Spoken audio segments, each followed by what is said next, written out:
አሰላሙ አለይኩም ወረህመቱላሂ ተዓላ ወበረካቱ። ውድና የተከበራችሁ የዚህ ቻናል ቤተሰብ እንዲሁም ገና ያልተቀላቀላችሁ የዚህ ቻናል ዋና ዓላማ ለማንበብ ጊዜ ላጡት ከማንበብ ይልቅ ማዳመጥ ለሚፈልጉ እንዲሁም ማየት ለተሳናቸውና ማዳመጥ ብቻ ለሚወዱት ታስቦ የተዘጋጀ። እናንተም ሰብስክራይብ እና ሼር እያደረጋችሁ ለወዳጅ ዘመዱ ያጋሩ እያልን ቀጥታ ወደ ተረካችን። የዛሬው ባለታሪካችን ነቢዩላህ ሁድ አለይሂ ሰላም ናቸው። ቢስሚላህ። ይህ በእንዲህ እንዳለ ኑህ አለይሂ ሰላምና በዘመኑ የነበሩ ሰዎች ከሞቱ በኋላ አንዱ አንዱን ሲተካ ምድር ዳግም በሰዎች ትሞላ ጀመር። ያ ዘመን ካለፈ በኋላ የነበሩ ህዝቦችም ማንም አምልኮ ከማያውቀው በላይ ጣዖትን ማምለክን ተያያዙት። የህዝቡ መለያ ስማቸው አድ ይባላል። በመጀመሪያ የአድ ህዝቦችን ላስተዋውቃችሁ። የአድ ህዝቦች በአረቢያ ምድር በየመን ግዛት አህቃፍ በሚባል አካባቢ ኢራም በተባለች ከተማ የሚኖሩ በጣም ትላልቅና ቁመና ያላቸው ህዝቦች ሲሆኑ አላህ ስፍር ቁጥር የሌለውን ጸጋ በእነሱ ላይ ያትረፈረፈባቸው ህዝቦች ናቸው። ከጸጋዎቻቸው የሚኖሩበት ምድር በጣም ለቡቃያ አመችና ለም አፈር ያለበት አካባቢ ነው። ሰውነታቸውም በጣም ግዙፎችና ረጃጅሞች ነበሩ። ከሰውነታቸው መግዘፍ የተነሳ አንድን የተምር ዘንባባ በሁለት ጣታቸው ይነቅሉ ነበር። የተምር ዛፎች ምን ያህል ግዙፍ እንደሆኑ አረብ ሀገር ያላችሁ ታውቃላችሁ። ነገር ግን አላህ ለዋለላቸው እንዲህ አይነት ኒዕማ ምላሻቸው ምስጋና ሳይሆን ድንበር ያለፈ አመጽና መኩራራት ነበር። የኑህ ህዝቦች ያደረጉት የነበረውን የጣዖት አምልኮ አሟሙቀው ጀመሩት። ያም አላንስባቸው ምድርን በተለያዩ የወንጀል አይነቶች ይሞሏትን ጀመር።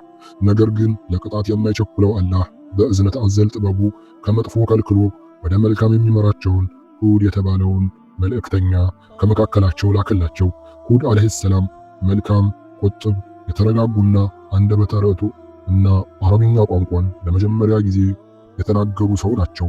አላህም እሳቸውን ወደ ህዝባቸው በመሄድ የጌታቸውን ተልእኮ እንዲያደርሱ አዘዛቸው። ሁድም አለይሂ ሰላም የጌታቸውን ትዕዛዝ በመቀበል ወደ ህዝባቸው ሄደው እኔ ከጌታችሁ የተላኩ ነብይ ነኝ። በዚህም ዓለም አላህ የሚባል ጌታ አለ፣ ከሱ ሌላ አምላክ የለም።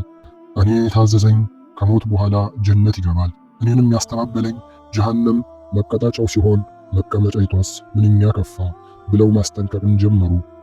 እነሱም ነብያቸው በሚናገረው ግራ በመጋባት እንዴት ነው አማልክቶቻችንን ትተን አንድን ፈጣሪ ብቻ የምንገዛው? ይህ ሰውዬ ምን አይነት ቅልነት ነው ይዞብን የመጣው ይሉት ነበር።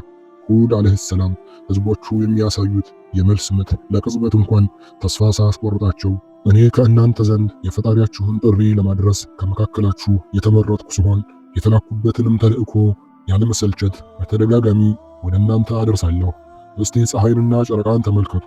ማን ነው የሚያፈራርቃቸው? ማን ነውስ የፈጠራቸው? ምድርንና ሰማይንም ተመልከቱ። ማን ነው ምድርን አንጥፎ ሰማይን ያለምሰሶ ያንጠለጠለው? ተው ህዝቦች፣ ጌታችሁን አምልኩት፣ ተጠንቀቁ። እናንተ ከሞታችሁ በኋላ ትቀሰቀሱና በሰራችሁት ትተሳሰባላችሁ። መልካምም የሰራ ለነፍሱ ነው፣ መጥፎም የሰራ ከከሳሪዎች ይሆናል እያሉ ይጠሯቸው ነበር።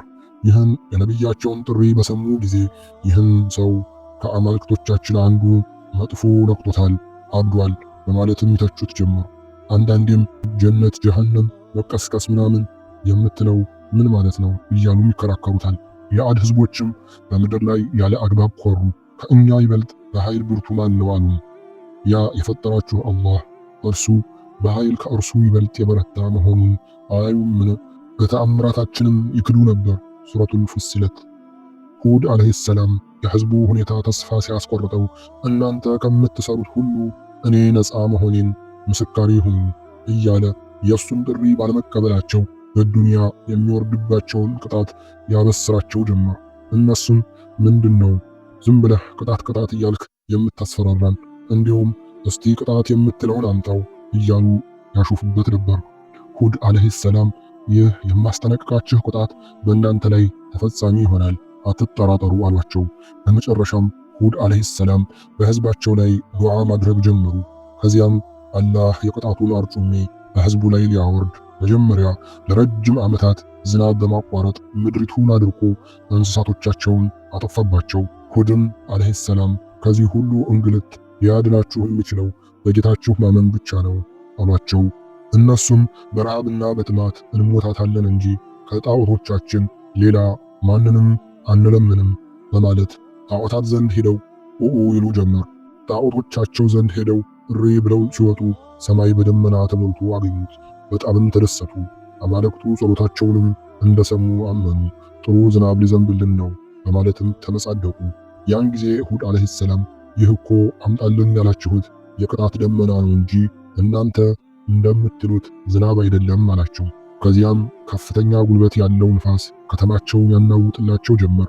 ቀስ በቀስ ንፋሱ አስፈሪ ድምፅን እየቀላቀለ በከፍተኛ ጩኸት ህዝቡን ወደ ሰማይ ማፈናጠር ጀመረ። በዚህ ሁኔታ ለ7 ሌሊቶችና ለ8 ቀናት ያህል ንፋሱ ዘለቀ። በእነዚያ የቅጣት ቀናት ሰውም እንስሳትም ምንም አይነት ፍጥረት አልቀረም ነበር። በሁድ አለይሂ ሰላም ያመኑት ምዕመናን ሲቀሩ ሁሉም የመቀስፈቱ ሰለባ ሆኑ። አላህ ሱብሓነሁ ወተዓላ ለነቢዩላህ ሁድ አለይሂ ሰላም እና ከሱ ጋር ያመኑትን አዳናቸው። የዛሬው ታሪካችን እዚህ ላይ ያበቃል። በቀጣይ ታሪክ እስክንገናኝ ቻናሉን ሰብስክራይብ አድርጋችሁ ይጠብቁን። ወሰላሙ አለይኩም ወራህመቱላሂ ተዓላ ወበረካቱሁ።